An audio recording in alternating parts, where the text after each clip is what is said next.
जय हिंद everyone. So welcome to awakening classes. जितने भी बच्चे जेकेपी कांस्टेबल टैली कम्युनिकेशन की प्रिपरेशन कर रहे हैं, आज से हम टैली कम्युनिकेशन को स्टार्ट करेंगे। आई हाईली एश्योर यू कि टैली कम्युनिकेशन 7 दिनों में हम मैक्सिमम कवर कर लेंगे, जो कि एग्जाम के लिए रेलिवेंट है। और हर एक लेक्चर देखने के बाद आपको ऐसा एक कॉन्फिडेंस आएगा एग्जाम में, इसकी गारंटी मैं आपको देता हूं। अच्छे से पढ़ेंगे। देखो, मैं यहां पर आपके लिए कोई नोट्स वगैरह नहीं लेके आया हूं, मैं आपको खुद पढ़ाऊंगा, अपनी चीजों में समझाऊंगा। आपने जस्ट इसको समझना और कुछ इंपॉर्टेंट चीजें जो मैं बोलूंगा कि ये इंपॉर्टेंट है या आपको लगेगा इंपॉर्टेंट है, वो आप अपनी नोटबुक में लिख लोगे। ठीक है, कहीं एक पेन नोटबुक लेके बैठ जाना। बाकी ध्यान से इस लेक्चर को देखोगे, एग्जाम में बहुत हेल्प मिलेगी। I assure you for the same. ठीक है, आज मैं सिलेबस अभी नहीं लेके आया हूं। द रीजन बीइंग दैट मैं आपको टेली कम्युनिकेशन के कुछ चीजें बताऊंगा बिना सिलेबस को देखे, बिना सिलेबस को पढ़े। बट आप इस लेक्चर के देखने के बाद सिलेबस को देखना, आपका बहुत पोर्शन जो है वो कवर हो जाएगा और एक आपका कंसेप्ट बिल्ड हो जाएगा। I will try my level best, मैं दिन के 2 लेक्चर भी आपके लिए लाऊं और ये टेली कम्युनिकेशन आपको कंप्लीट कर पाऊं। ठीक है, सो बिना टाइम वेस्ट करे आज के इस कन्वर्सेशन को स्टार्ट करेंगे। देखो, टेली कम्युनिकेशन में ना सबसे पहले तो ये आपका इतना आपको पता होना चाहिए, आपका ऑब्जेक्टिव एग्जाम है।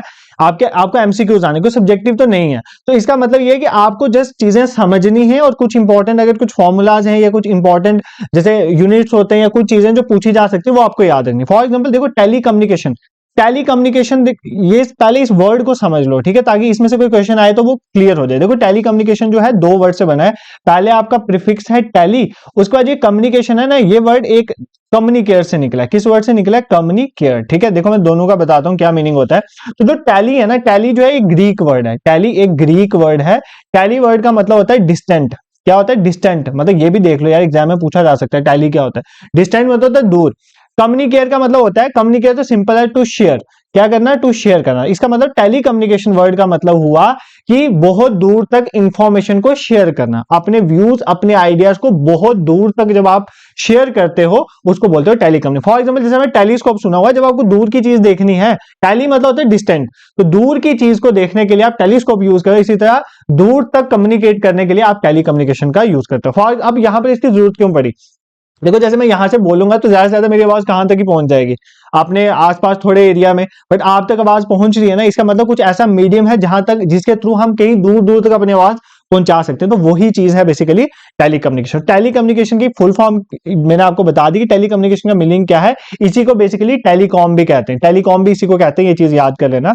तो टेली कम्युनिकेशन होता है कि अपनी इंफॉर्मेशन को दूर दूर तक क्या करना है? शेयर करना। इलेक्ट्रॉनिक मीन से वो हम देखेंगे, चाहे वो वॉइस हो, चाहे डेटा कोई शेयर करना हो या कोई वीडियो शेयर करनी हो। देखो, स्टार्टिंग में पहले सिर्फ जब टेलीफोन आया था, अभी बताऊंगा कब किसने डेवलप किया। जैसे टेलीफोन आया तो उसमें से आप कॉल कर सकते थे, दिखता तो था। उसके बाद वीडियो कॉल का ऑप्शन आया, तो धीरे धीरे टेक्नोलॉजी में इनहैंसमेंट हुई। ठीक है, तो ये सब चीजें किसमें आती हैं? Tele communication. जैसे आपका वाइड फोन हो गया, सेल फोन, माइक्रोवेव कम्युनिकेशन हो गया। आजकल फाइबर ऑप्टिक्स के थ्रू देखो इंटरनेट कितना सस्ता हो गया है। ठीक है, उसके बाद सैटेलाइट कम्युनिकेशन है, रेडियो कम्युनिकेशन है, ये सब चीजें हम डिस्कस करेंगे। ठीक है, दिस इज क्लियर, यहां तक आपको कोई प्रॉब्लम नहीं है। बट अब आपको सबसे पहले थोड़ी हिस्ट्री पता होनी चाहिए कि टेली कम्युनिकेशन में चीजें किस किस तरह से डेवलप हुई, क्योंकि ऐसे क्वेश्चन एग्जाम में पूछे जाएंगे। सबसे पहले कहानी शुरू हुई वायर्ड टेलीग्राफ से। किससे? Wired telegraph. वायर टेलीग्राफ देखने में तो बहुत मुश्किल लग रहा है, बट कुछ नहीं है यार। जो आपको पहले पोस्ट ऑफिस में, जैसे पोस्ट ऑफिस में तारे नहीं जाती थी, वायर्स के थ्रू आपके घरों में पोस्ट ऑफिस चीजें पहुंचती थी ना, तो वो जो वायर्ड टेलीग्राफ था ना, सबसे पहले यहां से स्टार्टिंग हुई। किसकी? दूर तक इंफॉर्मेशन पहुंचाने की, वायर्ड टेलीग्राफ से। ठीक है, कब स्टार्ट हुआ ये? 1835 में। कब स्टार्ट हुआ? 1835 में। और किसने इन्वेंट करा ये आपको याद रखना। इसको इन्वेंट करने वाले थे सैमुअल मॉर्स।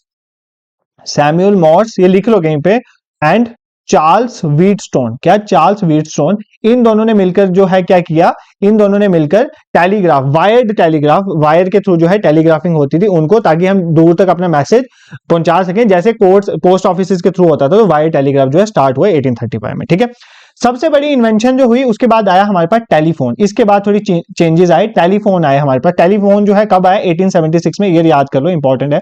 टेलीफोन आया 1876 में। किसने डेवलप करा? लिख लो, अलेक्जेंडर ग्राहम बेल ने। Main name Alexander Graham Bell का आता है। इन्होंने टेलीफोन डेवलप करा था और इनके साथ जो है एंटोनियो जी मेस्सी भी थे। इन दोनों ने मिलकर जो है टेलीफोन डेवलप किया। अब टेलीफोन से क्या होने लगा कि दूर दूर तक हम अपनी स्पीच कम्युनिकेशन में, अपनी आवाज जो है वो दूर दूर तक कम्युनिकेट कर सकते हैं। बट अभी भी हम वीडियो नहीं भेज रहे, हम सिर्फ वॉइस मैसेज भेज सकते हैं। स्पीच कम्युनिकेशन जो है दूर तक पहुंचाने के लिए टेलीफोन डेवलप हो गया 1876 में। किसने डेवलप कर दिया? अलेक्जेंडर ग्राहम बेल ने। ठीक है, इसके बाद क्या हुआ, इसके बाद ये हुआ कि जो ये पहले वायर्ड टेलीग्राफ होते थे ना, मतलब जब मैसेज को वायरिंग के थ्रू पोस्ट ऑफिस के थ्रू पहुंचा जाता था, इसको रिप्लेस करके वायरलेस टेलीग्राफ आ गया। क्या आ गया? वायरलेस टेलीग्राफ आ गया। मतलब अब हम कम्युनिकेट कर सकते थे बट हमें वायर्स की जरूरत नहीं पड़ी, तो वायरलेस टेलीग्राफ। इसमें सबसे इंपॉर्टेंट इंडियन का भी नेम आता है, 1895 में डेवलप हुआ था। जेसी बोस थे ना, जगदीश चंद्र बोस, जो हमारे जेसी बोस और जी मार्कोनी, इन दोनों का बहुत इंपॉर्टेंट रोल है इसको डेवलप करने में। ठीक है, उसके बाद वीडियो मैसेजेस को भेजने के लिए, मतलब वीडियो लाने के लिए टेलीविजन का आविष्कार हुआ। क्या आया उसके बाद? टेलीविजन। देखो ये सब चीजें इंपॉर्टेंट है, कौन किसने डेवलप किया, ऐसी चीजें एग्जाम में आएंगी। तो उसके बाद टेलीविजन आया। टेलीविजन को किसने डेवलप किया? टेलीविजन को जेएल बेयर ने डिस्कवर किया। किसने किया? जेएल बेयर ने इसको टेलीविजन को इन्वेंट करा 1936 में। उसके बाद क्या हुआ? टेलीविजन की हेल्प से आपको पता है पिक्चर और साउंड दोनों ही जो है डिस्प्ले होने लगी और पॉपुलर मीन्स ऑफ कम्युनिकेशन बन गया और आज तक भी टेलीविजन का चलता है। ठीक है, उसके बाद आई फैक्स मशीन, फैक्सिमाइल, मतलब अगर आपको इलेक्ट्रॉनिक जो है डॉक्यूमेंट्स भेजने होते उसके लिए फैक्स मशीन आई। इसको किसने डिस्कवर किया था? अलेक्जेंडर बेन ने। किसने डिस्कवर किया था? अलेक्जेंडर बेन ने 1955 में अलेक्जेंडर बेन ने इसको डिस्कवर किया। ठीक है, बस यही कुछ 2-3 चीजें, उसके बाद हम कंसेप्चुअल समझेंगे, रटने वाली चीजें। उसके बाद आपका इंटरनेट धीरे धीरे स्टार्ट हो गया। सबसे पहले आरपानेट आया। क्या आया? आरपानेट। सबसे पहले अमेरिका में ये इंटरनेट चलता था, उनकी रिसर्च इंस्टीट्यूट को कनेक्ट करने के लिए advanced research project agency network, पहले आया आरपानेट। ठीक है, आरपानेट ये पहली बार इंटरनेट की तरह काम करने लगा। इसने ट्रांसमिशन कंट्रोल प्रोटोकॉल और इंटरनेट प्रोटोकॉल को यूज करके, आपने कंप्यूटर में पढ़ा हुआ है, वो करना शुरू किया। तो सबसे पहले आरपानेट आया। आरपानेट के आने के बाद सबसे इंपॉर्टेंट चेंजेस आई जब फाइबर ऑप्टिक्स स्टार्ट हुआ। फाइबर ऑप्टिक्स आने के बाद इंटरनेट जो है वो सस्ता होना शुरू हो गया और बहुत लो कॉस्ट में इंटरनेट पहुंचने शुरू हो गया। तो एग्जाम में पूछेगा फाइबर ऑप्टिक्स किसने लाया था, इन्वेंट करा था? तो बेल लेबोरेटरीज ने करा था। किसने करा था? बेल लेबोरेटरीज ने करा था। कब करा था? 1975 में। ठीक है, और उसके बाद सबसे बड़ी डिस्कवरी जो हुई, जो मानी जाती है सबसे बड़ी डिस्कवरी टेलीकम्युनिकेशन में, जब वर्ल्ड वाइड वेब आ गया। WWW को टिम बर्नर ली ने जो है, टिम बर्नर्स और ली ने मिलकर डिस्कवर किया था 1990 में। उसके बाद जो है राउंड द क्लॉक जो है इंफॉर्मेशन जो है पहुंचा सकते हो, कभी भी किसी भी टाइम आप बात कर सकते हो। ये सारा कब पॉसिबल हुआ? WWW की वजह से। ठीक है, वर्ल्ड वाइड वेब की वजह से। ये कुछ इंपॉर्टेंट हिस्ट्री थी किस तरह से टेलीकम्युनिकेशन में चीजें डेवलप हुई। देखो याद रखना, सबसे पहले वाइड टेलीग्राफ आया, सैमुअल मॉर्स और चार्ल्स व्हीटस्टोन का रोल था। फिर टेलीफोन आया, टेलीफोन में अलेक्जेंडर ग्राहम बेल, तो बिल्कुल नहीं भूलोगे आप। फिर वायरलेस टेलीग्राफ में जेसी बोस का इंपॉर्टेंट रोल था। फिर टेलीविजन स्टार्ट हुआ, जेएल बेयर ने करा। फिर फैक्स की मशीन आई, अलेक्जेंडर बेयर ने। फिर आरपानेट आया, फिर फाइबर ऑप्टिक्स आया, बेल लेबोरेटरीज ने लाया। और उसके बाद वर्ल्ड वाइड वेब जो है टिम बर्नर्स ली ने लाया। उसके बाद तो चेंजेस ही हो गए। ठीक है, ये चीज आपको आई होप समझ आ गई होगी। अब सबसे पहले कम्युनिकेशन में देखो, अब ये नहीं सोचना कि आपको अभी तक ये ऐसे ही पढ़ रहे हो, एक्स्ट्रा भी सिलेबस का कोई वर्ड नहीं है। ये सब चीजें आपके सिलेबस में, आपका syllabus basically electronics and telecommunication ही है, उसमें ये चीजें आती हैं। ये आप कुछ ना कुछ कवर कर चुके हो अभी तक, इसमें से क्वेश्चन पूछे जाएंगे एग्जाम में। अब दूसरी इंपॉर्टेंट चीज है, सबसे पहले हमें देखना होता है अगर आपने सिंपली किसी के साथ कम्युनिकेट करना है तो आपको क्या क्या एलिमेंट्स की जरूरत है। तो आपके सिलेबस में टॉपिक ऐसे होगा, अगर नहीं भी है तो ये इंपॉर्टेंट चीज है, एलिमेंट्स ऑफ कम्युनिकेशन सिस्टम या एलिमेंट्स ऑफ टेलीकम्युनिकेशन बोल लो। अगर आपने किसी के साथ कम्युनिकेट करना है तो उसमें आपको किस किस चीज की जरूरत पड़ेगी, तो वो हम समझेंगे अब। ठीक है, देखो क्या है, सबसे पहले मान लो ये सोर्स है। क्या है ये? सोर्स। मतलब फॉर एग्जांपल मैं हूं, मैंने इंफॉर्मेशन भेजनी है, और ये फॉर एग्जांपल डेस्टिनेशन है, मैंने जिस तक इंफॉर्मेशन भेजनी है। ठीक है, for example I am at Rajouri, तो और ये मैंने इंफॉर्मेशन भेजनी है जम्मू में, मान लेते हैं। ठीक है, आई एम एट रजौरी, मुझे जम्मू में इंफॉर्मेशन भेजनी है। ये सोर्स है और ये हमारी डेस्टिनेशन है। ठीक है, ये आपने करना है। अब फॉर एग्जाम्पल जैसे मैं बोल रहा हूं, क्या मेरी आवाज यहां से पूरा वाया नौशहरा सुंदरबनी क्रॉस करके मेरी आवाज जम्मू जाएगी? ये तो पॉसिबल नहीं ना, आवाज तो नहीं पहुंच सकती। थोड़े डिस्टेंस में जाकर आवाज तो खत्म हो जाएगी, क्योंकि वो जो हमारी साउंड होती है वो एनर्जी लूज होती जाती है और थोड़े डिस्टेंस में जाके हमारी आवाज खत्म हो जाएगी, वो आगे जो है ट्रैवल नहीं कर पाएगी। इसका मतलब सोर्स में हमें क्या करना पड़ेगा, हमें अपनी जो आवाज है, जो साउंड है, इसको किसी फॉर्म में कन्वर्ट करना पड़ेगा। देखो हम सबसे पहले क्या करते हैं, हमारी साउंड को दूसरे सिग्नल्स में, दूसरे फॉर्म ऑफ एनर्जी में कन्वर्ट कर देते हैं। फॉर एग्जाम्पल इलेक्ट्रिकल एनर्जी में कन्वर्ट कर देते हैं। इस प्रोसेस को करने के लिए हमें एक चीज की हेल्प लेते हैं जिसका नाम होता है ट्रांसड्यूसर्स। तो आपको एग्जाम में पूछा जा सकता है कि एक ऐसा डिवाइस जो एक फॉर्म ऑफ एनर्जी को दूसरे फॉर्म ऑफ एनर्जी में कन्वर्ट करता है उसको क्या बोलते हैं, तो आप बोलोगे ट्रांसड्यूसर। तो एक डेफिनेशन आपने क्लियर होगी। ठीक है, तो सबसे पहली बार सोर्स में ट्रांसड्यूसर लगे होते हैं जो हमारे साउंड को मान लेते हैं इलेक्ट्रिकल एनर्जी में कन्वर्ट कर देते हैं। फिर इसके बाद यहाँ पर ये सब ट्रांसमीटर में हो रहा होता है। यहाँ पर हमारे पास होती है एक चीज ट्रांसमीटर। अब मान लिया कि ये जो साउंड है इसको मैंने इलेक्ट्रिकल सिग्नल में कन्वर्ट कर दिया, बट इलेक्ट्रिकल सिग्नल भी जम्मू पहुंचने में इतनी वो नहीं रखता। क्यों? क्योंकि देखो जो हमारी साउंड सिग्नल या ये सिग्नल होते हैं इनकी फ्रीक्वेंसी लो होती है। क्या होती है? Low frequency. तो ये इतना दूर ट्रेवल नहीं कर सकते। हम क्या करते हैं, अभी सुनना ध्यान से, कंसेप्ट समझो अभी, बाकी ये सारी चीजें आपका एम्पलीट्यूड मॉड्यूलेशन, फ्रीक्वेंसी मॉड्यूलेशन है ना जो टॉपिक, उसमें इन डेप्थ इसको पढ़ना है। बट अभी आप समझो कि क्या है बेसिकली, एलिमेंट समझो। तो सोर्स में जैसे फॉर एग्जांपल मैंने अपनी आवाज भेजनी थी, मैंने इसको इलेक्ट्रिकल सिग्नल में कन्वर्ट कर दिया ट्रांसड्यूसर से। अब मुझे इस सिग्नल को थोड़ा मॉडिफाई करना पड़ेगा। मुझे इस सिग्नल को, जो मेरा लो फ्रीक्वेंसी वाला सिग्नल है, फॉर एग्जांपल मेरी साउंड वेव है लो फ्रीक्वेंसी वाली है, इसको मुझे क्या करना पड़ेगा, एक कैरियर, कोई एक चीज होगी जो एक ऐसा सिग्नल होगा जो इसको उठा के लेके जाएगा, इसके ऊपर रखना पड़ेगा। तो ये जो प्रोसेस होता है ना, जिसमें हम अपना जो कोई भी सिग्नल है उसको कैरियर सिग्नल में रख देते हैं, इस प्रोसेस को बोलते हैं मॉड्यूलेशन। ये सब कहां पर होता है? ट्रांसमीटर में। तो कहने का मतलब है ट्रांसमीटर में आप क्या करोगे, ट्रांसमीटर में आप अपना जो आपकी वॉइस है या कोई भी इंफॉर्मेशन है, आप उसको क्या करते हो, उसको थोड़ा मॉडिफाई करते हो। मतलब उसका फ्रीक्वेंसी चेंज कर दोगे, उसकी वेवलेंथ चेंज कर दोगे, या उसका एम्पलीट्यूड कम कर दोगे, ऐसा कुछ करके आप बढ़ा दोगे, आप क्या करोगे, उसमें चेंजेस ला रहे हो। तो मतलब हमने यहाँ पर उसको ट्रांसमीटर में चेंज कर दिया। अब यहाँ पर अब जो ट्रैवल करने के लिए आपको कुछ तो चाहिए ना, इसको बोलते हैं हम लिंक, या बोलते हैं मीडियम। मीडियम ये भी एलिमेंट है, या इसको बोलते हैं चैनल। मतलब वो सिग्नल जाएगा किसके थ्रू, वो सिग्नल वायर्स के थ्रू जम्मू जाएगा, या सैटेलाइट में पहले यहां से मैं भेजूंगा और फिर सैटेलाइट से होके जम्मू पहुंचेगा, या किसी और तरीके से जाएगा। ये सारा होता है चैनल। ठीक है, मतलब ऑप्टिकल फाइबर के थ्रू जाएगा, किसके थ्रू जाएगा सिग्नल, तो ये सब चीजें आती है चैनल में। ठीक है, अब यहां पर सिग्नल मान लेते हैं जम्मू पहुंच गया। अब जम्मू में इस सिग्नल को कोई रिसीव करने वाला भी तो चाहिए ना। फॉर एग्जाम्पल मान लो मैंने जम्मू में कॉल करी है बड़ी ब्राह्मणा में, ठीक है, बड़ी ब्राह्मणा में। अब फॉर एग्जाम्पल ये जम्मू श्रीनगर मान लेते हैं कि जम्मू सिटी में पहुंचा। अब उसमें से ये सिग्नल बड़ी ब्राह्मणा वाले टावर जो होंगे, रिसीवर होंगे, वो इसको छीन लेंगे। ठीक है, उसको ले लेंगे, ये उनके लिए बना है सिग्नल। तो बेसिकली ये रिसीवर का क्या काम है कि जो मैंने इंफॉर्मेशन भेजी है उसको लेना। अब क्या ये इंफॉर्मेशन मुझे समझ आएगी? ये इंफॉर्मेशन तो मैंने कैरियर सिग्नल भेजी थी, आगे जो पर्सन मेरा फोन उठाएगा उसको क्या इलेक्ट्रिकल सिग्नल जाएंगे? नहीं, उसको तो मेरी आवाज जाएगी। इसका मतलब यहां पर जो सिग्नल है वापस जो है साउंड सिग्नल में कन्वर्ट होगा। इसका मतलब ट्रांसड्यूसर यहां भी लगे होंगे, क्योंकि ट्रांसड्यूसर का काम होता है एक सिग्नल को, एक एनर्जी को दूसरी एनर्जी में कन्वर्ट करना। फॉर एग्जाम्पल इलेक्ट्रिकल को साउंड में कन्वर्ट करना, साउंड को, तो यहां पर ये वापस इलेक्ट्रिकल को साउंड में कन्वर्ट करके जो पर्सन होगा जम्मू में उसको आवाज मेरी सुनाई देगी। ठीक है सर, हमें कुछ समझ नहीं, आप बिल्कुल भी अच्छा नहीं पढ़ाते। देखो यार, मैंने सिंपली आपको ये चीज बताई, हमारे पास एक सोर्स होता है, फॉर एग्जाम्पल जैसे मैं बोल रहा हूं वो, और क्या क्या एलिमेंट होता है, एलिमेंट सुनो। एक होता है सबसे पहले हमारे पास ट्रांसमीटर। क्या होता है? ट्रांसमीटर। ट्रांसमीटर में क्या होता है, इसी में ट्रांसड्यूसर भी होते हैं, जो क्या करते हैं, हमारे साउंड को मान लेते हैं इलेक्ट्रिकल सिग्नल में कन्वर्ट करते हैं। फिर उसमें थोड़े चेंजेस करते हैं, जिसको बोलते हैं मॉड्यूलेशन। ये मैं आपको पढ़ाऊंगा। इसमें थोड़े चेंजेस करते हैं, इनका एम्पलीट्यूड चेंज करते हैं, फ्रीक्वेंसी चेंज करते हैं, वेवलेंथ चेंज करते हैं, ताकि ये सिग्नल दूर तक जा सके। अदरवाइज ये सिग्नल जो होते हैं लो फ्रीक्वेंसी के होते हैं, थोड़ा ही आगे जाके खत्म हो जाएंगे। तो इसमें जो चेंजेस करते हैं वो सारे ट्रांसमीटर में होते हैं। उसके बाद आगे दूसरा एलिमेंट होता है चैनल। मतलब किस रास्ते के थ्रू जाना है, वायर के थ्रू जाना है या सैटेलाइट के थ्रू जाना है, कैसे जाना है, तो वो बेसिकली हो गया चैनल में। ठीक है, और उसके बाद फाइनली हमारा क्या होता है, रिसीवर, जो इस सिग्नल को क्या करेगा, रिसीव करेगा और उसको वापस उस फॉर्म में कन्वर्ट करेगा। मतलब यहां पर होती है डीमॉड्यूलेशन। ठीक है, जो हमने यहां पे उसको मॉड्यूलेशन किया था, मतलब मॉडिफाई किया था, यहां पर जाके उस मॉडिफिकेशन को हम वापस से उसको ओरिजिनल फॉर्म में लेके आते हैं, और फिर वो रिसीवर जो है, रिसीवर के पास जो डेस्टिनेशन वाला पर्सन होगा वो उस सिग्नल को सुनेगा। ये चीजें आती हैं किसमें, एलिमेंट्स ऑफ कम्युनिकेशन में, टेली कम्युनिकेशन। कौन कौन सी चीज है, एक वी हैव ट्रांसमीटर।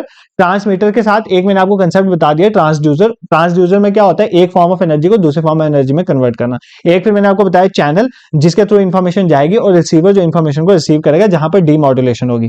ट्रांसमीटर में मॉड्यूलेशन होगी और रिसीवर में जाके डीमॉड्यूलेशन होगी। मॉड्यूलेशन होता है एक सिग्नल में चेंजेस करना, ठीक है, उसको चेंज करना ताकि वो दूर तक जाए, और डीमॉड्यूलेशन होता है उन चेंजेस, जो उसमें चेंजेस हुए, चेंजेस में से ओरिजिनल को उठाना। क्योंकि भाई जो पर्सन जिसने मेरी आवाज सुनी है उसने कोई इलेक्ट्रिकल सिग्नल थोड़ी सुनना है, उसने तो मेरी आवाज सुनी है। तो वहां पर मुझे इस जो मैंने यहाँ पे चेंजेस करे थे, उस चेंजेस से वापस उसको रिट्रेस करना पड़ेगा। वो सारा डीमॉड्यूलेशन यहाँ पर होता है। ये हम पढ़ेंगे, आपके सिलेबस में मेंशन है कि मॉड्यूलेशन क्या होता है, एम्पलीट्यूड मॉड्यूलेशन। ये मे बी कल के लेक्चर में आपको कवर हो जाएगा। ठीक है, दिस इज क्लियर, यहाँ पर आपको कोई प्रॉब्लम नहीं होगी। देखो अब मॉड्यूलेशन की दो, कम्युनिकेशन की ना दो मोड्स होते हैं, मेन बहुत मोड्स होते हैं बट दो मेन है जो एग्जाम में पूछता है। एक होता है पॉइंट टू पॉइंट कम्युनिकेशन, क्या बोलते हैं, पॉइंट टू पॉइंट कम्युनिकेशन, ठीक है, ये एग्जाम में आता है पॉइंट टू पॉइंट कम्युनिकेशन। और दूसरा होता है point two many point communication, point two many point communication. कहने का मतलब पॉइंट टू पॉइंट मतलब जहां पर देखो पॉइंट टू पॉइंट में क्या होता है, एक ही बोलने वाला है, जैसे फॉर एग्जांपल सोर्स एक है और रिसीवर भी एक है, ये होता है पॉइंट टू पॉइंट कम्युनिकेशन, ठीक है। मतलब एक ही ट्रांसमीटर है और एक ही आगे आपके पास रिसीवर है। जैसे मैं जम्मू में किसी पर्सन को कॉल कर रहा हूं तो ये हो गया पॉइंट टू पॉइंट कम्युनिकेशन, ठीक है, मतलब मैंने जिसको कॉल किया वही सुनेगा, ठीक है। तो एक ट्रांसमीटर है, एक ही रिसीवर है। बट पॉइंट टू मैनी मतलब सोर्स एक ही है बट रिसीव करने वाले मैनी हैं। जैसे मैं ये अभी आपको पढ़ा रहा हूं तो यहां पर सोर्स तो मैं ही हूं ना इकलौता, बट सुनने वाले आप एक हो क्या, आप कितने सुन रहे हो। जैसे टेलीविजन हो गया, उसमें बोलने वाला तो एक है, टीवी में आ रहा होता है, बट सुनते तो काफी, उसको बोलते हैं point two many mode of communication. ये कुछ मोड ऑफ कम्युनिकेशन है कई बार, जैसे फॉर एग्जांपल टीवी ब्रॉडकास्टिंग हो गया, रेडियो ब्रॉडकास्टिंग हो गया, ये सारे पॉइंट टू मैनी में आते हैं। अगर आपको एग्जाम में ऐसे क्वेश्चन आएगा, देखो मैं बता देता हूँ क्वेश्चन कैसे पूछेगा कि टेलीफोन जो है वो किस में आता है, पॉइंट टू पॉइंट कन्वर्सेशन में आता है, point two point mode of communication में आता है, या point two many, point two point में आता है। टेलीफोन में आप एक बंदे को कॉल करो, बट अगर आपको बोले कि conference video conferencing, point two many हो सकता है। फिर फॉर एग्जाम्पल मान लेते हैं यहाँ पर जैसे मैं पढ़ा रहा हूँ इंटरनेट में, यूट्यूब में पढ़ा रहा हूँ, तो वो आ गया पॉइंट टू मैनी में, ठीक है। तो ये चीजें आपको थोड़ी पता होनी चाहिए। अब यहां पर कुछ इंपॉर्टेंट देखो, कुछ बेसिक टर्मिनोलॉजी में आपको अभी बताऊंगा। इसके बाद आपको कभी भी इस कम्युनिकेशन में एक भी लेक्चर को समझने में प्रॉब्लम नहीं आएगी। पहले ये अच्छे से पढ़ लेना, इसके बाद कोई दिक्कत नहीं आएगी। डायरेक्टली आपको इन डेफिनेशन से भी पूछ सकते हैं। देखो सबसे पहले मैं कब से बोल रहा हूं, इंफॉर्मेशन। इंफॉर्मेशन क्या होती है, पहले ये सोचो। इंफॉर्मेशन होती है कोई भी मतलब ऐसी चीज जो काम की हो, उसको बोलते हैं इंफॉर्मेशन, ठीक है। मतलब यूजफुल चीज जो होती है, या इंटेलिजिबल मैसेज जो होता है, यूजफुल मैसेज को बोलते हैं इंफॉर्मेशन, ठीक है। ये आपको समझ आ गया। अब सिग्नल क्या होता है, देखो एक चीज मैंने बोली इंफॉर्मेशन, एक चीज मैंने बोली सिग्नल। क्या आपको समझ आया सिग्नल क्या होता है। सिग्नल कुछ नहीं होता, आपने इंफॉर्मेशन, जैसे मेरी आवाज एक इंफॉर्मेशन थी, आपने क्या किया, मेरी आवाज को किसी और फॉर्म में कन्वर्ट कर दिया ताकि वो ट्रेवल हो सके। जैसे मान लेते मैंने इसको इलेक्ट्रोमैग्नेटिक वेव में कन्वर्ट कर दिया, मैंने इसको रेडियो वेव में कन्वर्ट कर दिया, मैंने इसको इलेक्ट्रिकल सिग्नल में कन्वर्ट कर दिया। तो मतलब कहने का मतलब है जब आप इंफॉर्मेशन को किसी दूसरी फॉर्म में ट्रांसफर कर देते हो ताकि वो एक जगह से दूसरी जगह तक ट्रांसपोर्ट हो सके, तो वो बन जाती है फिर सिग्नल। हमारी इंफॉर्मेशन ही सिग्नल बन जाती है, बट कब बनती है, जब हम उसको दूसरी फॉर्म में कन्वर्ट कर देते हैं ताकि वो दूर तक हम ट्रेवल कर पाए, ठीक है। अब सिग्नल की टाइप्स होते हैं, जैसे एक होते हैं एनालॉग सिग्नल, ये एग्जाम में पूछता है, और एक होते हैं डिजिटल सिग्नल्स, ठीक है। एक एनालॉग सिग्नल और डिजिटल सिग्नल। अब ये क्या होते हैं, एनालॉग सिग्नल वो होता है जो कॉन्टिन्यूज हो, ठीक है, जिसमें कोई ब्रेकेज ना हो। और डिजिटल सिग्नल होता है जो ब्रेकेबल हो। मतलब कहने का मतलब डिजिटल में आपको पता है, डिजिटल होता है जो कंप्यूटर लैंग्वेज समझता है, 0 1। 0 1 का मतलब आपको मैंने कितनी बार बताया, 0 मतलब होता है ऑफ और 1 मतलब ऑन। कहने का मतलब 0 तब होगा जब आपका सर्किट ओपन होगा। कोई भी ओपन सर्किट है वो चलता है। अगर सपोज करो आपने स्विच ऑन नहीं किया है तो वो चलेगा, वो नहीं चलेगा। जब सर्किट क्लोज होता है तो वो चलता है। तो 1 का मतलब है ये चलेगा और 0 का मतलब ये ऑफ हो जाएगा। तो डिजिटल सिग्नल में ऐसा होता है। डिजिटल सिग्नल में कैसा होता है, देखो कभी ये चलेगा कभी बंद हो जाएगा। जैसे मैं ऐसे बना के बताता हूँ, कोई भी सिग्नल हो ना, वो फंक्शन होता है टाइम का, तो उसको टाइम के साथ बताते हैं। फॉर एग्जांपल ये आ गया आपका 1, ठीक है, इसका मतलब इस टाइम सिग्नल चल रहा है, फिर यहाँ पर नहीं चल रहा है, फिर यहाँ पर सिग्नल चल रहा है, फिर यहाँ पर नहीं चल रहा है, ठीक है, समझ रहे हो। ये जो सिग्नल होता है ये डिसकंटिन्यू, देखो ना यहाँ से यहाँ है फिर रुक गया ना, इतने पोर्शन में है ही नहीं। मतलब ये 1 है ये 0 है, इस पोर्शन में नहीं है, ये 1 है ये 0, ऐसा सिग्नल हो, इसको बोलते हैं डिजिटल सिग्नल। और जो सिग्नल कॉन्टिन्यूसली चल रहा है, जैसे देखो ये चल रहा है, क्या मैंने पेंसिल उठाई, पेंसिल उठा रहा हूं नहीं उठा रहा हूं ना, तो ऐसे सिग्नल को बोलते हैं एनालॉग सिग्नल। तो कॉन्टिन्यूस सिग्नल एनालॉग, जैसे फॉर एग्जांपल आपका कंप्यूटर जो लैंग्वेज समझता है वो डिजिटल सिग्नल की समझता है। और फॉर एग्जांपल ये जो इलेक्ट्रिसिटी ट्रेवल होती है, एसी करंट जो होती है, ये सारे क्या आते हैं, एनालॉग सिग्नल्स में आते हैं, ठीक है। तो सिग्नल्स आपको समझ आ गए होंगे। अब यहां से देखो मैंने आपको सिग्नल इसलिए पढ़ाया क्योंकि सिग्नल से मुझे आपको दो चीजें बतानी, 2 3 चीजें। जैसे फॉर एग्जांपल आपको पूछेगा, अभी आएंगे आगे चीजें, जैसे एम्पलीट्यूड क्या होता है, एग्जाम में पूछेगा एम्पलीट्यूड क्या है, तो आपको एम्पलीट्यूड के बारे में पता होना चाहिए ना, एम्पलीट्यूड क्या होता है। तो क्या होता है एम्पलीट्यूड, ठीक है, आपने पढ़ा होगा। एम्पलीट्यूड होता है ये जो सिग्नल मैंने बनाया ये मैक्सिमम कितनी हाइट ले रहा है। फॉर एग्जांपल जैसे देखो इस केस में हाइट ज्यादा है तो एम्पलीट्यूड ज्यादा है, इस केस में देखो हाइट और ज्यादा है तो एम्पलीट्यूड ज्यादा है। मतलब ये सिग्नल कितनी हाइट ले रहा है, वो उसका एम्पलीट्यूड, जैसे फॉर एग्जाम्पल मैं कितना जोर से बोल सकता हूं, ये मेरा एम्पलीट्यूड है, मेरी आवाज का एम्पलीट्यूड है। तो एम्पलीट्यूड होता है कि कितना सिग्नल हाइट लेगा। एग्जाम में क्वेश्चन आएगा ऐसे, the height of the signal, the maximum height, ऐसे आएगा, the maximum height of the signal is known as, option दे देगा amplitude, time period, frequency, wavelength. तो आपने वहां पे एम्पलीट्यूड पे मार्क करना है। तो मैक्सिमम हाइट जो सिग्नल लेता है उसको बोलते हैं एम्पलीट्यूड, ठीक है। तो सर आपने चार चीजें बोली, एक बोला एम्पलीट्यूड जो मैक्सिमम हाइट सिग्नल लेता है, सर फिर आपने एक चीज दूसरी बोली कि टाइम पीरियड। तो टाइम पीरियड क्या होता है सर, ये बताओ। टाइम पीरियड, देखो मैंने आपको बताया कोई भी सिग्नल किसका फंक्शन होता है, टाइम का फंक्शन होता है। कोई भी सिग्नल किसका फंक्शन होता है, टाइम का फंक्शन होता है। और कितना एक, देखो यहां से, अगर ध्यान से सुनो, सिंपल है यार, इतना डिफिकल्ट नहीं है। देखो यहां से सिग्नल स्टार्ट हुआ ना, यहां पर खत्म हो गया, ये एक साइकिल होता है। फिर यहां से देखो ये एक साइकिल हो गया, फिर यहां से अब दूसरा साइकिल स्टार्ट होता है, ये दूसरा साइकिल हो गया। तो एक साइकिल को कंप्लीट करने में कितना टाइम लगा उसको बोलते हैं टाइम पीरियड। कभी भूलेगा ये, नहीं भूलेगा। एक सिग्नल को अपना एक साइकिल कंप्लीट करने में कितना टाइम लगा उसको बोलते हैं टाइम पीरियड। और फ्रीक्वेंसी क्या होती है, फ्रीक्वेंसी क्या होती है, फ्रीक्वेंसी होती है कि एक सेकंड में, ध्यान से सुनना, एक सेकंड में ऐसे कितने साइकिल बना सकता है वो। ये हो गया ना एक साइकिल, ये हो गया दो साइकिल, ये तीन साइकिल, मान लेते हैं एक सेकंड में वो तीन साइकिल बना रहा है, तो हम उसको मानेंगे कि उसकी जो फ्रीक्वेंसी है वो 3 साइकिल्स पर सेकंड है। तो फ्रीक्वेंसी होती है कि एक सेकंड पे आप कितने साइकिल्स बना सकते हो। टाइम पीरियड होता है कि एक साइकिल को कंप्लीट करने में कितना टाइम लगेगा, वो होता है टाइम पीरियड। और एक सेकंड में आप कितने साइकिल्स ऐसे बन सकते हैं उसको बोलते हैं फ्रीक्वेंसी। जैसे हमारे घरों में बिजली आती है, हम बोलते हैं कि 50 हर्ट्ज है इसकी फ्रीक्वेंसी। 50 हर्ट्ज कहने का मतलब है कि वो एक सेकंड में जो सिग्नल है वो 50 साइकिल ऐसे कंप्लीट कर रहे हैं, तो हम बोलेंगे उसकी फ्रीक्वेंसी कितनी है, 50 हर्ट्ज। तो फ्रीक्वेंसी के यूनिट क्या होते हैं, हर्ट्ज, ठीक है। ये आपने इंपॉर्टेंट, और सबसे इंपॉर्टेंट चीज आपने ये याद रखनी है कि frequency is equal to 1 by time period. अगर आपको एग्जाम में टाइम पीरियड दिया और फ्रीक्वेंसी निकालनी हो तो कुछ नहीं करना है, 1 से उस टाइम पीरियड को डिवाइड कर दोगे, फ्रीक्वेंसी निकल जाएगी, ठीक है। तो अभी तक हमने क्या सीखा, देखो ध्यान से सुनो। अभी तक हमने सीखा कि सिग्नल दो तरह के, एनालॉग और डिजिटल। एनालॉग सिग्नल वो सिग्नल होते हैं जो कॉन्टिन्यूज होते हैं, और डिजिटल सिग्नल वो होते हैं जो डिसकॉन्टिन्यूज होते हैं, 1 और 0 के फॉर्म में। फिर हमने देखा कि एम्पलीट्यूड क्या होता है। देखो ये सारी चीजें आगे काम आएंगी इसलिए पढ़ा रहा हूं, ठीक है, ऐसे नहीं बता रहा हूं। तो डिजिटल सिग्नल, उसके बाद हमने देखा एम्पलीट्यूड क्या होता है। एम्पलीट्यूड होता है मैक्सिमम हाइट जो सिग्नल लेता है ना, ये जो मैक्सिमम हाइट ले रहा है इसको बोलेंगे इसका एम्पलीट्यूड। टाइम पीरियड होता है एक सेकंड, एक साइकिल को कंप्लीट करने में कितना टाइम लगा उसको बोलेंगे टाइम पीरियड। और एक सेकंड में कितने साइकिल वो बना रहा है उसको बोलेंगे उसकी फ्रीक्वेंसी। अगर एक सेकंड में वो 100 साइकिल ले रहा है तो हम उसको बोलेंगे उसकी फ्रीक्वेंसी 100 हर्ट्ज है, या ऐसे बोल देंगे 100 साइकिल्स पर सेकंड। ये दोनों ही इसके यूनिट होते हैं। तो ऐसे आपने चीजें याद रखनी, ठीक है। सर आपने एक और चीज बोली थी, वेवलेंथ, ठीक है। वेवलेंथ क्या होता है, वेवलेंथ कुछ नहीं होता यार। देखो यहां से सिग्नल स्टार्ट हुआ, यहां गया और यहां तक आया, यहां के बाद ये सेम ऐसे ही जा रहा है ना। तो जहां से जहां तक, मतलब समझ लो ये रिपीट नहीं होता है। तो जहां के बाद ये रिपीट हो गया तो वहां नहीं, उसके बाद नहीं लेना। जहां तक ये रिपीट नहीं हो रहा है इसको बोलेंगे इसकी वेवलेंथ है, ठीक है। वेवलेंथ मतलब ये डिस्टेंस है बेसिकली, जिस डिस्टेंस तक वो एक, मतलब उसके बाद वो रिपीट होगा ना, जहां पर वहां पे रुक जाना। फॉर एग्जाम्पल देखो मैंने यहां से शुरू किया था, यहां से देखो ये ऊपर जा रहा था, फिर यहां से गया, यहां पर नीचे जा रहा है, कोई बात नहीं, यहां से यहां पहुंचा, अब वापिस ऊपर जा रहा है, तो यहां तक का डिस्टेंस यहां से लेके इसको मैं बोलूंगा वेवलेंथ। क्या बोलूंगा, वेवलेंथ। तो वेवलेंथ मतलब लेंथ बताता है कि कितने लेंथ के बाद वो रिपीट हो रहा है सिग्नल, उसको बोलते हैं वेवलेंथ, ठीक है। आई होप ये चीजें आपको समझ आई होंगी। देखो अभी तक ग्राउंड बना रहा हूं पढ़ाने का, एक बार ग्राउंड बन गया तो चीजों में आगे दिक्कत नहीं आएगी। अभी तक हमने क्या सीखा, अभी तक हमने ये सीखा कि टैली कम्युनिकेशन जो है 2 वर्ड से बना है, टैली और कम्युनिकेयर। टैली होता है डिस्टेंस और कम्युनिकेयर का मतलब होता है, मतलब अपने मैसेज को कम्युनिकेट करना। तो टैली कम्युनिकेशन का मतलब होता है डिस्टेंट तक अपनी इंफॉर्मेशन को पहुंचाना, ठीक है। ये हमने देखा। फिर हमने देखा इसके एलिमेंट्स। मैंने आपको बताया कि मेन इसके 3 एलिमेंट्स होते हैं, एक होता है ट्रांसमीटर, एक होता है चैनल जिसके थ्रू जाएगा, और आगे होगा रिसीवर। फिर मैंने आपको समझाया एक ट्रांसड्यूसर होता है। ट्रांसड्यूसर का क्या काम होता है कि जो एक फॉर्म ऑफ एनर्जी को दूसरे में, फॉर एग्जांपल जैसे साउंड सिग्नल जम्मू नहीं जा सकता है, साउंड सिग्नल किसी और फॉर्म में कन्वर्ट करना, तो जो एनर्जी की फॉर्म चेंज होती है वो कौन करता है, ट्रांसड्यूसर।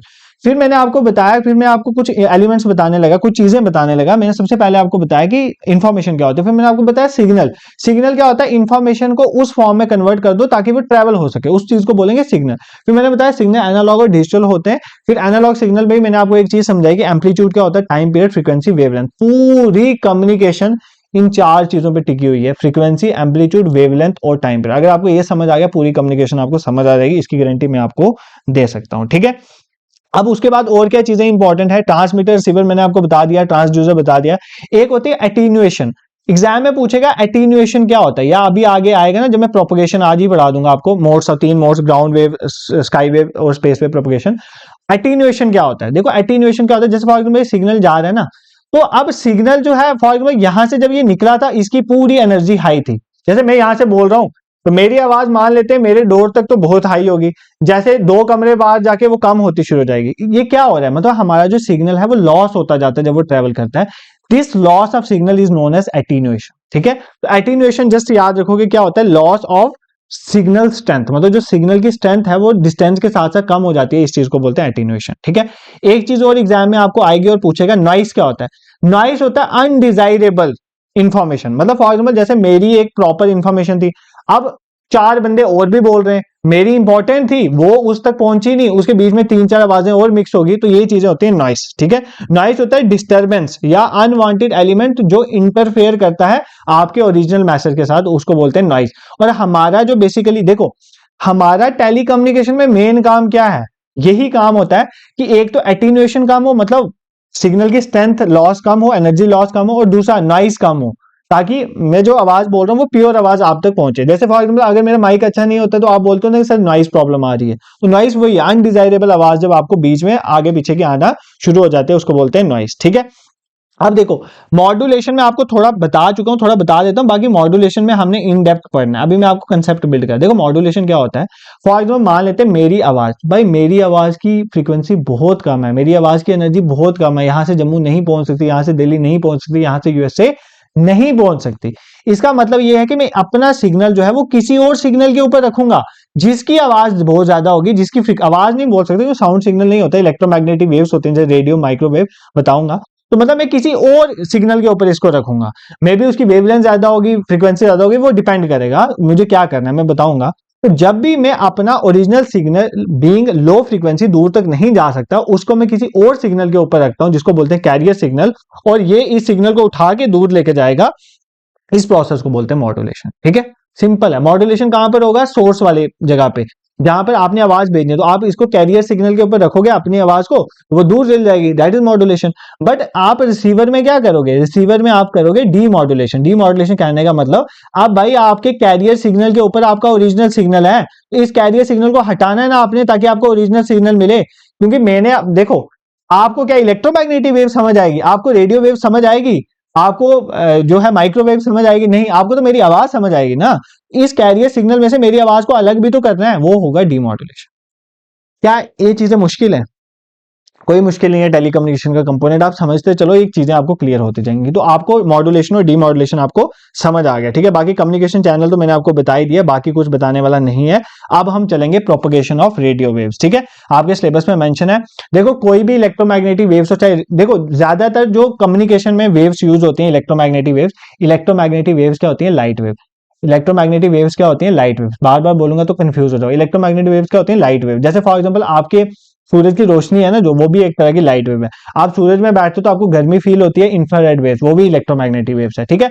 बट 2 इलेक्ट्रोमैग्नेटिक वेव्स हैं जो कम्युनिकेशन में बहुत हेल्प करती हैं, वो होती है रेडियो और माइक्रोवेव्स, ठीक है। तो आपके सिलेबस में बोला हुआ है कि रेडियो वेव्स का प्रोपगेशन आपने देखना है कि वो किस तरह से प्रोपगेट करती हैं, ठीक है। प्रोपगेशन उनकी कैसे होती है, जैसे आपने पढ़ा होगा ना, sky wave propagation, ground wave propagation, then space wave propagation, ये आपने पढ़ना है। बट आपको मुझे ये बताना है कि माइक्रोवेव का भी ऑलमोस्ट सेम ही होता है, उसमें कोई दिक्कत नहीं है, तो ये एक ही चीज है, तो इतना कंफ्यूज मत होना, ठीक है।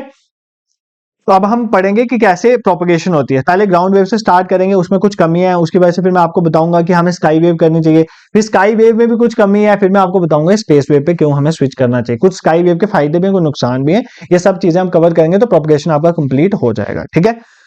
आई होप आपको चीजें समझ आ रही होंगी। एक इंपॉर्टेंट चीज मैं आपको बोलूंगा, अगर आपको लग रहा है कि कुछ काम की चीजें आपको पढ़ाई जा रही हैं यहाँ पर, ठीक है, तो ईमानदारी से पढ़ाया जा रहा है, और यहाँ तक आप अगर अभी आप मेरी वीडियो देख रहे हो, अगर आपको मेरा इनिशिएटिव पसंद आ रहा है, तो you should subscribe our YouTube channel, और आप शेयर भी कर सकते हो उन बच्चों के साथ जो टेलीकम्युनिकेशन प्रिपरेशन करें, ताकि देखो मैंने यूट्यूब में ही पढ़ाना है, मैं कोई कोर्सेज वोर्सेज वाला काम नहीं करता हूँ, और आप यहाँ से ही पढ़ो अच्छे से, और मैं इतनी डेडिकेशन के साथ अच्छे आपको ये प्रिपेयर करवाने की कोशिश करूंगा, तो आप सब्सक्राइब कर सकते हो, ठीक है, अगर आपको लगता है ये वेल इनफ है सब्सक्राइबर के लिए, ठीक है। अब देखो सबसे पहले हम देखेंगे प्रोपगेशन कैसे होती है, ठीक है। एक सबसे पहले ग्राउंड वेव प्रोपगेशन क्या होती है, ग्राउंड वेव प्रोपगेशन। ठीक है, कुछ नहीं होता है। ग्राउंड वेव प्रोपगेशन बहुत सिंपल है, इसमें अभी बता देता हूँ क्या प्रॉब्लम है। देखो फॉर एग्जांपल आपने रेडियो वेव को भेजना है, क्या करना है, आपने रेडियो वेव को भेजना है, या आपकी अर्थ की सरफेस है, या आपकी अर्थ की सरफेस है, थोड़ा ऐसा कर्वेचर है ना, आपने क्या करना है, आपने रेडियो वेव को ग्राउंड वेव प्रोपगेशन के थ्रू भेजना है। तो आप क्या करोगे, ये जो अपनी वेव भेजोगे ना, मतलब आपका जो सिग्नल जाएगा ये कहां पे जाएगा, इस ग्राउंड के साथ साथ जाएगा, सरफेस के साथ साथ जाएगा। That is known as ground wave propagation. ठीक है, जब भी सिग्नल अर्थ की सरफेस के साथ साथ प्रोपगेट होता है, साथ साथ जाता है, प्रोपगेशन मतलब एक जगह से दूसरी जगह सिग्नल भेज रहे हो। फॉर एग्जांपल यार देखो ना, ये आपका एक एंटीना है, ये आपका दूसरा एंटीना, आप इस एंटीना से इस एंटीना में, मतलब ये सोर्स है आपका, मान लेते हैं ये उसके पास वाला एंटीना, और ये जो रिसीव करेगा रिसीवर उसका एंटीना है। आपने यहां से यहां सिग्नल भेजना और आप ग्राउंड के साथ साथ भेज रहे हो, that is known as ground wave propagation. ठीक है, अब ग्राउंड वेव प्रोपगेशन में क्या होता है कि बेसिकली सरफेस के पास पास भेजते हैं, इस यहां पर क्या होता है, एटीन्यूएशन बहुत होती है। अब ये वर्ड आया ना एटीन्यूएशन, अगर पहले नहीं पढ़ा होता तो फिर कहां करना है। तो अब एग्जाम में ये थोड़ी बोलेगा कि लॉस होता है सिग्नल, बोलेगा एटीन्यूएशन होती है। किसमें ज्यादा होती है, ग्राउंड वेव में ज्यादा। क्यों,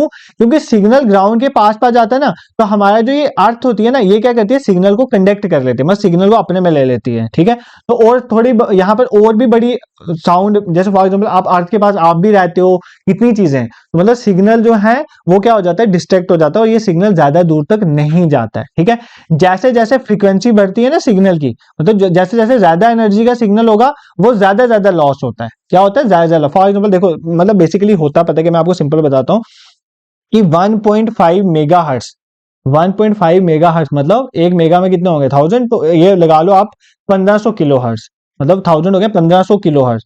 1500 किलो हर्ट्ज तक का या 1.5 मेगा हर्ट्ज तक का ही सिग्नल आप सिर्फ ग्राउंड वेव प्रोपगेशन से भेज सकते हो। क्यों, क्योंकि जितना ज्यादा सिग्नल की फ्रीक्वेंसी बढ़ती जाती है ना, फ्रीक्वेंसी मैंने आपको बताया, बस ये याद करो, एग्जाम में ऐसे पूछेगा कि जैसे जैसे सिग्नल की फ्रीक्वेंसी बढ़ेगी तो उस केस में एटीन्यूएशन क्या होगी, तो एटीन्यूएशन ज्यादा होगी in case of ground wave propagation. तो मतलब हम 1.5 मेगा हर्ट्ज से बड़ा सिग्नल जो है, बड़ी फ्रीक्वेंसी का सिग्नल ग्राउंड वेव प्रोपगेशन से नहीं भेज सकते। तो लोकल जो नेटवर्क होते हैं ना, जस्ट जैसे फॉर एग्जांपल आपने देखा होगा कि वो नहीं आते थे पहले कुछ रीजनल जो हमारे वो होते थे, टेलीविजन होते थे, तो वो ग्राउंड वेव प्रोपगेशन से हो सकते हैं, क्योंकि एक जो एंटीना से दूसरे एंटीना में ग्राउंड के साथ साथ भेज देते हैं। बट ग्राउंड वेव प्रोपगेशन की सबसे बड़ी प्रॉब्लम क्या है कि ग्राउंड वेव प्रोपगेशन में एटीन्यूएशन बहुत होती है, मतलब हमारी जो सिग्नल है उसका लॉस बहुत ज्यादा होता है, और इसकी वजह से हम 1.5 मेगा हर्ट्ज से ऊपर वाला सिग्नल जो है ग्राउंड वेव प्रोपगेशन से भेज नहीं सकते। तो ये इसका फेलियर है। बट देखो ना, अगर फॉर एग्जांपल आपको सिग्नल भेजना है, आपको किसी को वीडियो कॉल करनी है, तो वो सिग्नल बहुत हाई फ्रीक्वेंसी का होता है। फॉर एग्जांपल जैसे मैं इंटरनेट पे पढ़ा रहा हूं, आपको पता है कितनी ज्यादा यहाँ पर फ्रीक्वेंसी इन्वॉल्व होगी, ठीक है, ये सिग्नल में। अब ऐसा सिग्नल ग्राउंड वेव प्रोपगेशन से भेजोगे तो वो तो इधर आगे ही हो जाएगा, एटीन्यूएट हो जाएगा, वो तो पहुंचेगा ही नहीं। इसका मतलब ग्राउंड वेव प्रोपगेशन में प्रॉब्लम है, क्योंकि ग्राउंड वेव प्रोपगेशन में एटीन्यूएशन बहुत ज्यादा होती है। इसीलिए हमने इसका अल्टरनेट ढूंढा, क्योंकि ground wave propagation 1.5 mega hertz से ऊपर नहीं जाता था। फिर हमने इसका अल्टरनेट ढूंढा, स्काई वेव प्रोपगेशन। क्या, स्काई वेव प्रोपगेशन, मतलब हम स्काई के थ्रू जो है प्रोपगेट करेंगे सिग्नल को, प्रोपगेशन करेंगे कहां के, स्काई के थ्रू। अब स्काई के थ्रू कैसे करेंगे इसको समझो। देखो थोड़ी देर अपना दिमाग यहां पे लगाओ, हम अपना जो एटमॉस्फेयर है उसको समझते हैं। देखो आप बचपन से पढ़ते आ रहे हो इन्वायरमेंट में कि आपके एटमॉस्फेयर में डिफरेंट लेयर्स हैं। सबसे यहाँ पे जैसे फॉर एग्जाम्पल ये ट्रोपोस्फेयर आपकी आ जाती है 10 किलोमीटर तक, ठीक है, कौन सी होती है, ट्रोपोस्फेयर। ये जिसको ये समझ आ गया ना, ये सिग्नल, क्योंकि रेडियो वेव्स आपकी मेनली इसी से जाती हैं, ठीक है, radio wave mainly sky wave propagation से होती है, तो अच्छे से समझना। आपका ट्रोपोस्फेयर आ गया 10 किलोमीटर तक, फिर 50 किलोमीटर तक लगा लो आपका स्ट्रेटोस्फेयर आ जाता है, फिर उसके ऊपर आपका आ जाती है यहाँ पे स्ट्रेटोस्फेयर, ओजोन लेयर तक चलता है मान लो, उसके ऊपर आपका मीजोस्फेयर आ जाता है। कौन सा आ जाता है, मीजोस्फेयर। मीजोस्फेयर के ऊपर आपका थर्मोस्फेयर आ जाता है, ठीक है। ये पूरा मतलब ये ऊपर है ना, ये सारा इसको बोलते हैं आइनोस्फेयर। क्या बोलते हैं, आइनोस्फेयर। आइनोस्फेयर का सबसे इंपॉर्टेंट रोल है किसमें, स्काई वेव प्रोपगेशन में। अभी आपको मैं बताऊंगा क्यों, और ये भी बताऊंगा कि जैसे क्वेश्चन एग्जाम में पूछा जा सकता है कि रात के समय में रेडियो सिग्नल हाई फ्रीक्वेंसी तक भी सुने जा सकते हैं, बट दिन के टाइम ऐसा नहीं होता। ये क्या रीजन होता है ये भी बताऊंगा आपको, यही चीजें सीखनी है एग्जाम के लिए। तो देखो होता क्या है, ये आइनोस्फीयर जो लेयर है ना, बेसिकली हमारे एटमॉस्फेयर की लेयर है। देखो ट्रोपोस्फेयर में आ गया ये जो हम जहां पे रहते हैं, उसके ऊपर आ गया स्ट्रेटो, स्ट्रेटो 50 किलोमीटर तक, फिर मीजो आ गया यहाँ पे 175 किलोमीटर तक होती है, फिर थर्मोस्फेयर होता है 175 से बाहर, और यहीं पर जो है ना ये पूरी किस में आती है, आइनोस्फेयर में। आइनोस्फेयर इसलिए इसको बोलते हैं क्योंकि सूरज की रोशनी की वजह से ना यहाँ पे आइंस बन जाते हैं, मतलब यहाँ पे जो चार्ज हो जाते हैं, यहाँ पर जो भी पार्टिकल है वो चार्ज हो जाते हैं, मतलब इलेक्ट्रॉन और आइंस की फॉर्मेशन यहाँ पर हो जाती है, ठीक है। और ये चार्ज पार्टिकल इनका बहुत रोल है किसमें, प्रोपगेशन में क्यों रोल है? क्योंकि फॉर एग्जांपल यहाँ पर मैं एक एंटीना लगा हुआ है ना, मैं यहाँ से अगर सिग्नल भेजता हूँ, कोई रेडियो वेव का सिग्नल भेजता हूँ, तो ये आइनोस्फीयर पता क्या करती है, उस सिग्नल को वापस रिफ्लेक्ट कर सकती है अर्थ में। तो भाई हमें हमें करना क्या होता है कम्युनिकेशन में, ये ए है, इसने बी तक अपना मैसेज पहुंचाना है, तो पहले मैंने आपको ग्राउंड वेव प्रोपगेशन में बताया कि ये यहाँ से भेजेगा ग्राउंड के, बट इसमें प्रॉब्लम है, तो दूसरा तरीका मैंने ये खोज लिया कि मैं यहाँ से भेजूंगा सिग्नल को आइनोस्फीयर में, तो ये आइनोस्फीयर से टकरा के कहां पे चल जाएगा, बी में, तो सिग्नल बी में पहुंच गया ना, तो ये ऐसा होता है। ठीक है, तो आइनोस्फीयर में आपको समझ आ गया कि आइनोस्फीयर क्या करते हैं कि जो रेडियो सिग्नल्स होते हैं उनको वापस भेजते हैं, तो इसका मतलब ये प्रोपगेशन में काम आ सकता है। तो अब आइनोस्फीयर में कुछ लेयरें होती हैं, ठीक है, ये एग्जाम में पूछेगा कि एक लेयर डी होती है, ठीक है, सबसे नीचे होती है डी लेयर, ठीक है, ये होती है 50 से 90 किलोमीटर तक। उसके बाद होती है ई लेयर, ये होती है 90 से 130 किलोमीटर, ये आ गया 50 से 90 किलोमीटर तक। ये सब आइनोस्फीयर में लेयर होती है। ई लेयर जो होती है 90 से 130 किलोमीटर तक, ठीक है, और उससे अगर 130 किलोमीटर से ऊपर चल जाए तो एफ लेयर होती है। एफ के दो पार्ट होते हैं, F1 और F2, और रात के समय F1 F2 क्लब होके F ही बन जाता है। ठीक है, अब होता क्या, देखो ये लेयर है, अब यहां से कंसेप्ट आपको समझना है। देखो मैंने सिग्नल भेजा, अगर मैं पहले बात करता हूँ दिन के टाइम में, ठीक है, दिन के टाइम में, डे टाइम में क्या होता है, मैंने यहां से अपना सिग्नल भेजा, ठीक है, ये आपका आइनोस्फीयर, ये मान लेते हैं डी लेयर है, ये ई लेयर है, ये एफ लेयर है, ठीक है, F1 F2 को एफ कर देता हूँ, तो यहां से फॉर एग्जाम्पल आपका सिग्नल जा रहा है। अब दिन के टाइम में पता क्या होता है, दिन के टाइम में सूरज होता है, सूरज की वजह से ये डी लेयर भी चार्ज हो जाती है, मतलब सूरज की रोशनी नीचे तक पहुंची होती है, तो नीचे वाली लेयरें भी चार्ज होती है। इसका मतलब दिन के टाइम में डी लेयर भी क्या करती है, सिग्नल को रिफ्लेक्ट कर सकती है, बट डी लेयर जो है वो ज्यादा बड़ी फ्रीक्वेंसी के सिग्नल को रिफ्लेक्ट नहीं कर सकती। ठीक है, समझना कंसेप्ट आप यार, सिंपल समझो। दिन के टाइम में सूरज की रोशनी नीचे तक आएगी ना अच्छे से, ये तो समझते हो ना, इसका मतलब दिन के टाइम में नीचे वाली लेयर भी चार्ज रहेगी, इसका मतलब दिन के टाइम में ये भी रिफ्लेक्ट कर सकता है, तो मतलब दिन के टाइम में डी लेयर से भी प्रोपगेशन हो सकती है, बट डी लेयर जो है लो फ्रीक्वेंसी के सिग्नल प्रोपगेट कर सकता है, हाई फ्रीक्वेंसी के सिग्नल डी लेयर प्रोपगेट नहीं कर सकता, रिफ्लेक्ट नहीं कर सकता। अब रात के टाइम में पता क्या होता है, ये डी लेयर खत्म हो जाती है, यहाँ पे चार्ज पार्टिकल नहीं बचते हैं, तो रात के टाइम में जो मेन रिफ्लेक्शन होती है वो ई लेयर से होती है और एफ लेयर से होती है। ठीक है, तो कहने का मतलब है जितना ऊपर से रिफ्लेक्शन होगी, देखो जितना ऊपर से रिफ्लेक्ट होगा उतना दूर तक सिग्नल जाएगा ना, ये भी समझते हो ना। देखो फॉर एग्जांपल मान लेते हैं, यहां से मैं आपको समझाता हूँ, जैसे ये आपकी डी लेयर है, ये आपकी ई लेयर है, ये आपकी एफ लेयर है, मान लेते हैं, तो मैं दिन के टाइम में सिग्नल भेज रहा हूं, इसकी हाइट सिर्फ इतनी है, तो भाई ये सिर्फ इतना दूर ही तो भेज सकता है, बट अगर मैं ई से रिफ्लेक्ट कराऊंगा ये इतना दूर भेजेगा, और मान लो अगर मैं एफ से रिफ्लेक्ट कराता हूं तो ये तो बहुत दूर तक भेज सकता है सिग्नल।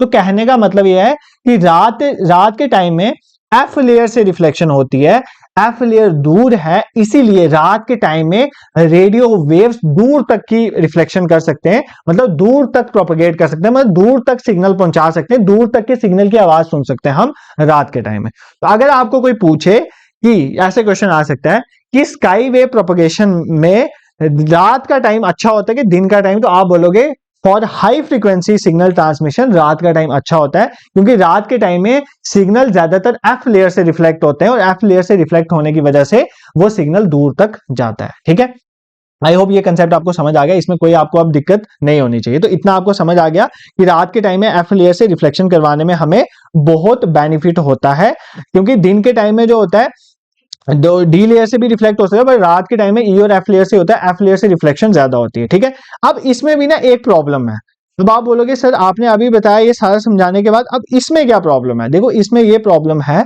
कि जो हमारी स्काई वेव प्रोपगेशन है ना, स्काई वेव प्रोपगेशन भी एक लिमिट तक ही होती है। ठीक है, एक फ्रीक्वेंसी होती है, उसको बोलते हैं क्रिटिकल फ्रीक्वेंसी। क्या बोलते हैं? Critical frequency. अगर इस फ्रीक्वेंसी से बड़ा सिग्नल होगा तो वो आइनोस्फीयर से रिफ्लेक्ट नहीं होता, वो आइनोस्फीयर को क्रॉस करके आगे निकल जाएगा। तो अगर हमें हाई फ्रीक्वेंसी का सिग्नल फिर भेजना है किसी जगह पे, तो हम कैसे भेजेंगे? क्योंकि क्रिटिकल, देखो एग्जाम में क्वेश्चन आएगा क्रिटिकल फ्रीक्वेंसी क्या होती है, तो क्रिटिकल फ्रीक्वेंसी वो हाईएस्ट फ्रीक्वेंसी होती है जहां तक सिग्नल रिटर्न कर सकती है आइनोस्फीयर, इसके बाद का सिग्नल आइनोस्फीयर रिटर्न नहीं कर सकती, इसका बाद वाला सिग्नल तो बाहर स्पेस में चला जाएगा, वो तो पहुंचा नहीं ना डेस्टिनेशन तक जहां पर हमें पहुंचाना है। तो ये क्रिटिकल फ्रीक्वेंसी आपको समझनी है कि क्रिटिकल फ्रीक्वेंसी क्या होती है। ठीक है, दिस इज क्लियर। ये क्रिटिकल फ्रीक्वेंसी मान लो 40 मेगाहर्ट्ज तक होती है। कितनी होती है? 40 मेगा, मतलब 40 मेगाहर्ट्ज तक का सिग्नल अगर आपके पास है तो आप स्काई वेव प्रोपगेशन के थ्रू उसको प्रोपगेट कर सकते हो। अब मान लेते हैं मैंने अपना सिग्नल भेजा है 50 मेगाहर्ट्ज का, तो भाई वो तो आइनोस्फीयर को क्रॉस करके आगे निकल गया ना, अब उसको कैसे पहुंचाना है डेस्टिनेशन में? तो इसका मतलब यहां पर एक और मोड ऑफ प्रोपगेशन आता है जिसको बोलते हैं स्पेस वेव प्रोपगेशन। क्या बोलते हैं? Space wave propagation. ठीक है, यहां पर आपको समझ आ रहा है ना? आई होप आपको समझ आया। देखो सबसे पहले मैं आपको बताया ग्राउंड वेव। ग्राउंड वेव में क्या होता है, सिग्नल ग्राउंड टू ग्राउंड जा रहा है, इसमें लॉस बहुत ज्यादा होता है, तो ये तो फेलियर है, ये तो जस्ट थोड़े ही है कि मतलब 1.5 मेगाहर्ट्ज में बताया 1500 किलोहर्ट्ज तक ये काम करेगा। उसके बाद मैंने बोला कि 40 मेगाहर्ट्ज तक मैं क्या कर सकता हूँ, मैं स्काई वेव प्रोपगेशन को यूज कर सकता हूँ, आइनोस्फीयर से रिफ्लेक्ट कराऊंगा। आइनोस्फीयर में डिफरेंट लेयर्स होती है, D E F, F1 F2 होती है, और रात के टाइम में F1 F2 F हो जाती है, दिन के टाइम में डी लेयर से रिफ्लेक्ट हो। देखो जितना नीचे वाली लेयर है उतनी कम फ्रीक्वेंसी को रिफ्लेक्ट करेगी, मतलब डी कम फ्रीक्वेंसी रिफ्लेक्ट करेगी, उससे ज्यादा करेगी ऊपर वाली ई, और उससे ज्यादा एफ लेयर। और दिन के टाइम में डी लेयर से रिफ्लेक्शन, बट रात के टाइम में रिफ्लेक्शन होगी एफ लेयर से, तो ऊपर से रिफ्लेक्ट हो रही है तो दूर तक रिफ्लेक्ट होगी, सिग्नल अच्छे रिफ्लेक्ट होगा। तो रेडियो वेव रात को अच्छे में रिफ्लेक्ट होंगी स्काई वेव प्रोपगेशन के। बट उसका भी ड्रॉबैक है कि 40 मेगाहर्ट्ज के बाद तो वो क्रॉस करके निकल जाएगा, वो नहीं कर सकता रिफ्लेक्ट, तो उसका ड्रॉबैक दूर करने के लिए एक और मोड ऑफ प्रोपगेशन है स्पेस वेव प्रोपगेशन। अब स्पेस वेव प्रोपगेशन में क्या होता है ये समझो। देखो space wave propagation, for example ये आपका अर्थ सरफेस है, ये आपके एंटीनाज आ गए ना, ये आ गया। तो स्पेस वेव प्रोपगेशन में आप क्या करोगे, आप डायरेक्टली भेजोगे। क्या करोगे, इसके भी दो पार्ट आते हैं। देखो स्पेस वेव प्रोपगेशन में दो होते हैं, एक होता है लाइन ऑफ साइट जिसको LOS बोलते हैं, और एक होता है सैटेलाइट वाला। क्या होता है सैटेलाइट, शायद सैटेलाइट आपके सिलेबस में नहीं है बट फिर भी थोड़ा बताऊंगा। एक होता है लाइन ऑफ साइट, एक होता है सैटेलाइट, ठीक है। अब स्पेस वेव प्रोपगेशन में क्या होता है, आप अपने बड़े बड़े एंटीना खड़े करो, क्या करो, बड़े बड़े एंटीना खड़े करो, और लाइन ऑफ साइड में क्या करो, डायरेक्टली भेजो। फॉर एग्जांपल ये डायरेक्टली यहां से यहां पर, तो जब डायरेक्टली इतनी हाइट में जाएगा तो ग्राउंड की वजह से भी प्रॉब्लम नहीं है, और ऊपर से आइनोस्फीयर वाली भी प्रॉब्लम नहीं है। मतलब इस केस में आपको बड़े बड़े एंटीना खड़े करने पड़ते हैं। जैसे आपने देखा होगा कि पहाड़ी एरियाज में पहाड़ों पे बहुत बड़े बड़े टावर लगाए जाते हैं, क्योंकि वहां पर लाइन ऑफ साइट कम्युनिकेशन होती है, ठीक है। तो डायरेक्टली इस टावर, इतना ऊंचा टावर, और दूसरी पहाड़ी में इतना ऊंचा टावर, तो डायरेक्टली यहां से यहां पर जो है इंफॉर्मेशन जाएगी, इसको बोलते हैं line of site type of wave propagation, ठीक है। This is clear. आप देखो ये चीज तो माना आप पहाड़ों में कर लोगे, फॉर एग्जाम्पल सिटी में अगर आपको करना, मान लेते हो आपको मुंबई सिटी में ये करना है, भाई मुंबई सिटी में अगर आपने एक बहुत बड़ा टावर लगाया तो उतना ही बड़ी अंबानी की बिल्डिंग भी तो है बीच में, तो भाई फिर लाइन ऑफ साइट नहीं हो सकता, क्योंकि बीच में ऑब्स्टैकल नहीं होनी चाहिए। बिल्डिंग आ गई तो प्रॉब्लम आ गई, अच्छे से प्रोपगेशन नहीं होगा, इसका मतलब ये तो फेल हो गया हमारा काम, ठीक है। ये काम वहां पर नहीं चल सकता जहां पर बड़ी बड़ी बिल्डिंग्स हैं, बहुत बहुत ऑब्स्टैकल्स हैं, वहां पे लाइन ऑफ साइट नहीं चल सकता। फिर हमने एक कंसेप्ट लाया सैटेलाइट कम्युनिकेशन का। क्या लाया, सैटेलाइट कम्युनिकेशन। सैटेलाइट कम्युनिकेशन महंगी पड़ती है, इसलिए हम थोड़ा इतना यूज नहीं करते थे। सैटेलाइट कम्युनिकेशन में क्या किया हमने, एक काम किया, हमने बोला कि जो 40 मेगाहर्ट्ज से बड़ा सिग्नल है वो आइनोस्फीयर से क्रॉस करके ऊपर चला जाता है, ये आइनोस्फीयर को क्रॉस करके ऊपर निकल है। भाई ऊपर जहां पे जा रहा है उधर अगर हम सैटेलाइट लगा दें तो ये यहां से जाएगा सैटेलाइट में, और सैटेलाइट से रिफ्लेक्ट होकर जिस जगह पे भेजना हम भेज सकते हैं। तो यहां से कंसेप्ट डेवलप हुआ सैटेलाइट कम्युनिकेशन का, जो हमने अपनी पहली सैटेलाइट भेजी फिर स्पेस में, ठीक है। तो अगर आपको कोई पूछे सैटेलाइट कम्युनिकेशन और लाइन ऑफ साइट कम्युनिकेशन किसका पार्ट है, तो स्पेस वेव कम्युनिकेशन का पार्ट है, ये पॉइंट आपने याद रखना है, ठीक है। तो आई होप आपको ये समझ आया होगा basically line of site communication क्या होता है। देखो एक चीज और, फॉर्मूला तो मैं आपको नेक्स्ट लेक्चर में बताऊंगा, ये जो है स्पेस प्रोपगेशन वाले, but line of site communication में आपको एक चीज मैं आपको बता देता हूँ। फॉर एग्जांपल ये हमारी, देखो ये फॉर एग्जांपल ये हमारी अर्थ है, ये बस जस्ट आपको एक फॉर्मूला समझाना है। बाकी ये अर्थ का मान लेते हैं, ये रेडियस है, ठीक है, ये रेडियस आ गया अर्थ का, मतलब ये सेंटर से यहां तक का distance.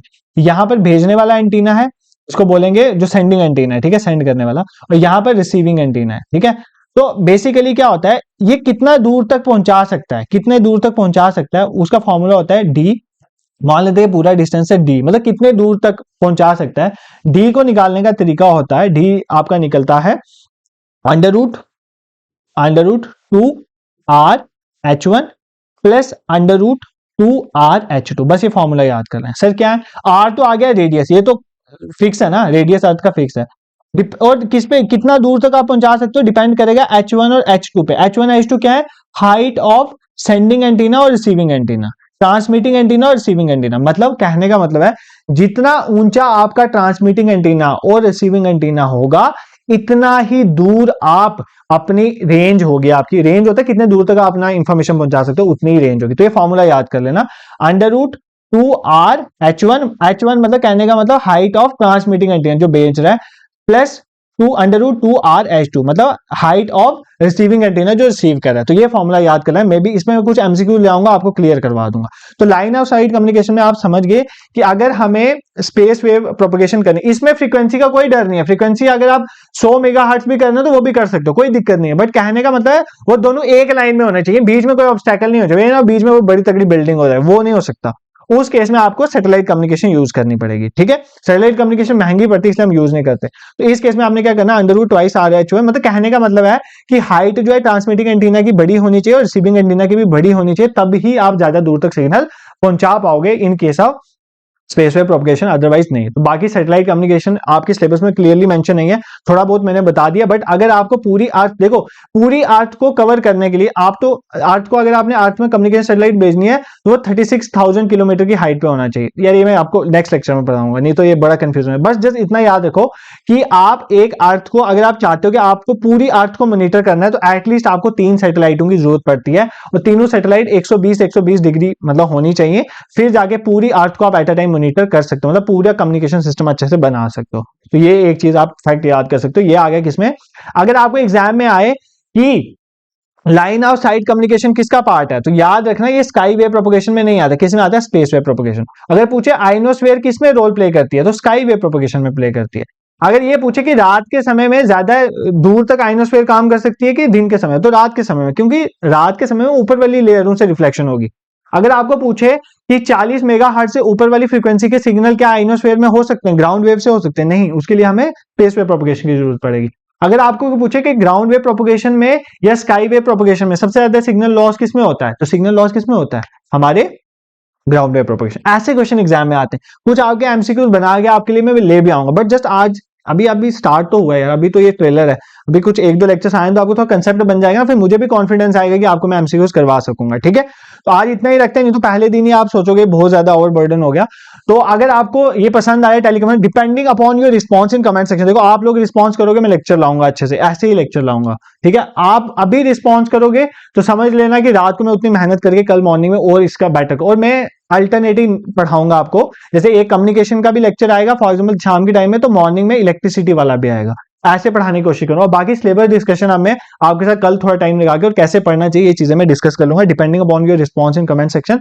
And second thing is that, अगर आपको हमारा इनिशिएटिव पसंद आ रहा है तो आप हमारी हेल्प कर सकते हो, काइंड ऑफ कैसे कर सकते हो, भाई सब्सक्राइब हमारा यूट्यूब चैनल और शेयर करो अपने फ्रेंड्स के साथ। बाकी इंस्टाग्राम, हमारा व्हाट्सएप और टेलीग्राम का लिंक डिस्क्रिप्शन में, उसको ज्वाइन कर लो, कोई भी इंपॉर्टेंट अपडेट होगा मैं वहीं पर शेयर करूंगा। ठीक है, this is it for today, thank you so much for watching.